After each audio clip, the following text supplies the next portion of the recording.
Hi guys, this is Dr. Joe Borio with this week's Health Kick, and I was having a conversation with my son a few minutes ago, and we were discussing the topic for today, and it's actually my son's idea to talk about diabetes. He said they were talking about it in school this week, and I thought it would be a perfect topic because it's at epidemic proportions in the United States, type 2 diabetes, and that's really the disease that we cause ourselves from the lifestyle that we've chosen. It's making us a very sick nation. It's making our children very sick. It's creating childhood obesity. It's creating early heart disease and renal disease and liver failure and arthritic changes and all kinds of other health problems. It's leading to greater increases in healthcare costs, and it's looking to really put an enormous burden on the healthcare system if we don't make some dramatic changes. And who's at fault? Well, I don't think there's a big conspiracy, but I think what happened is slowly, really since the early 1900s, that our life has gotten busier and time has become more precious for us. We started to process our foods. We started to prepare foods. We started to manufacture food, if you will. As a result of that, what's happened is the food that we now eat has caused all kinds of different diseases. As a result of that, what's happened is we've stripped the food of nutrients. So we've processed it, so we've made it too simple in its carbohydrate structure. We've stripped it of all the nutrients that are supposed to be in the food, and now the food is less nutritious, and it becomes very toxic or sick, and it creates different types of illness in our body, and certainly, unfortunately, it creates a lot of illness in our children. And in my opinion, it's unacceptable, and I think at this point, because we know the truth and we know the facts, you know, we as leaders, both as parents, as educators, as administrators for our school system, we need to take a different stance.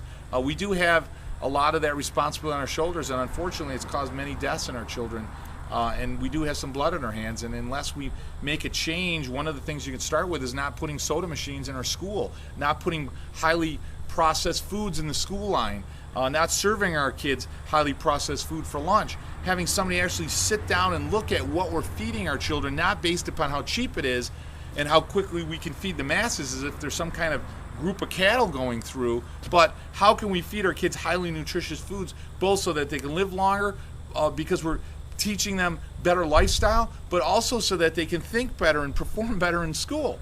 So let's talk about diabetes here for a minute. Diabetes is actually two factors are involved. The pancreas, which makes insulin in response to sugar, so it controls that hormone, controls the amount of sugar in the blood system. And secondly is going to be sugar, glucose. So we've heard of simple and complex carbohydrates. I'm going to give you an example of one of those right now. Simple carbohydrate is kind of like think of a pearl necklace. If I have a pearl necklace and each one of those pearls represents a molecule of sugar, a glucose, a unit of energy, if you will. If I tie them all together, right, it's going to take a while to untie them. Think of it as like gallons of gasoline. If I have 20 gallons of gasoline and I tie them all together with a rope, in order to get 1 gallon off, I got to take time and energy. I can spend my energy and time to untie 1 gallon to go to the next one, next one, next one. So if I eat a food that's a complex carb, my body can't extract all that energy or sugar all at once, so it has to untie all the knots.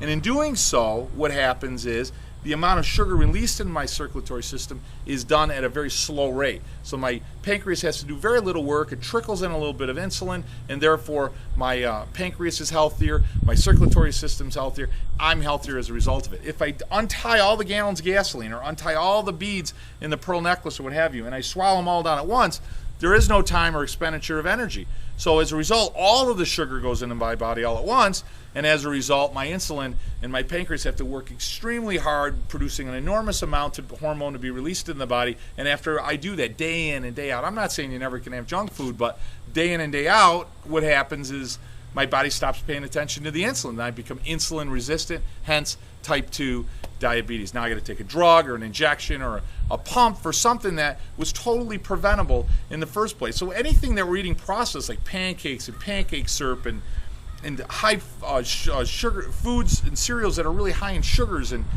cakes, cookies, and candies and soda, my God. And we dump this stuff in our kids and the pixie candies and all the other junk. And I start loading that in my body. My body was never designed to even understand what that is. It doesn't have any defense for it. And as a result, it just makes me sicker. The result of it is very damaging. If I take a steak that's red, like a raw piece of meat, and I take that steak, which is flexible and mushy and gushy and pliable, and I cook it on the grill, right? And I make it really well done. What happens to the meat? Not only does it get smaller, but it gets hard and stiff, and it's difficult to pry and bend and so forth. That's what happens to the proteins. It's called denature. Same will happen in an egg, right? You got egg whites, you put it on a pan, it gets white and gets stiff and changes the structure of the protein. Well, the same will actually happen to your tissue, and it doesn't need heat to do it. You can do it chemically. The chemical in the body that's causing it is actually glucose, and it's called glycosylation. But what happens is it actually cooks you. So your muscles will then become very stiff. Your joints will become very stiff, just like that meat going to well done, right? What's it going to do to the nerves? Neuropathy. It damages all the nerves, not only brain and spinal cord, but all the peripheral nerves. You can't feel your hands, you can't feel your feet. All the messages going through your body are greatly affected and damaged. What's going to happen to the kidney? It's going to get hard like that piece of meat. The liver, the same thing. I'm going to go through renal failure and liver failure, pancreatic failure, arterial sclerosis, atherosclerosis. The arteries become harder. The heart becomes harder, losing ability to pump and circulate. So I go through congestive heart failure. I mean, it's just an absolute process. It's a perfect description of a diabetic in the end stages of their life, and all of it is totally preventable. And it's unfortunate that we have to go to that point before we can make some changes. How do we make some changes? Reality is this: if it's processed, don't eat it.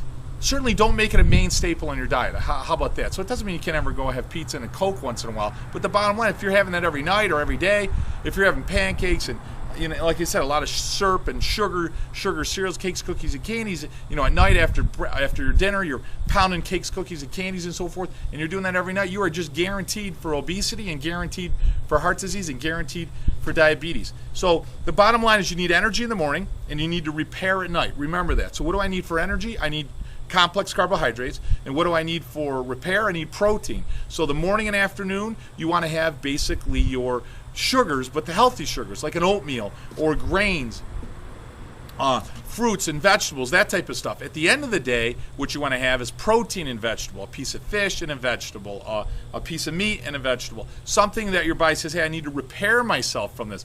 You certainly don't need a bunch of sugar in your body at the end of the day because your body's going to go to bed. So if I have sugar, what happens? That sugar gets converted into a fat. It's called a triglyceride.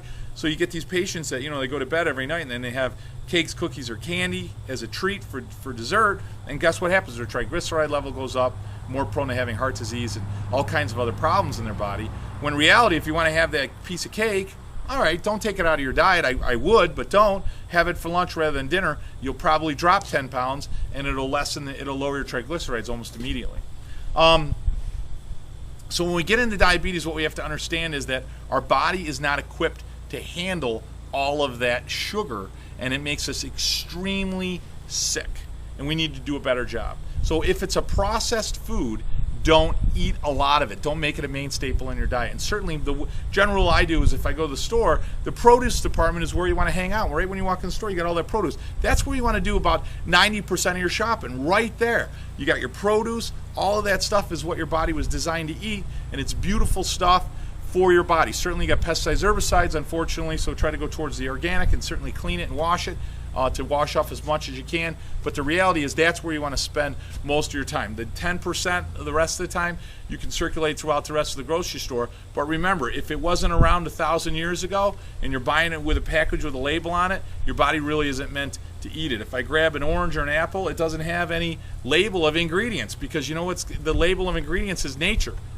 And that's what we're designed to eat. Okay, this is Dr. Joe with this week's Health Kick. We're out of time. Remember, you guys need to eat well. You need to exercise. You need to rest properly. You need to drink a lot of water. You need to have positive mental thoughts inside your head. You got to be saying really good, happy things to yourself. That definitely reflects on how healthy you are. And last and most importantly, make sure you, your husband, your wife, your kids, your grandmother, your grandfather, anyone you love, anyone you care about, they need to be under regular chiropractic care, guys, because if your brain can't communicate to your body, if your spine's sick, those messages, those important messages don't get where they're supposed to, and you're going to get sicker and die a lot sooner. This has been Dr. Joe Borio with this week's Health Kick. Have a great week.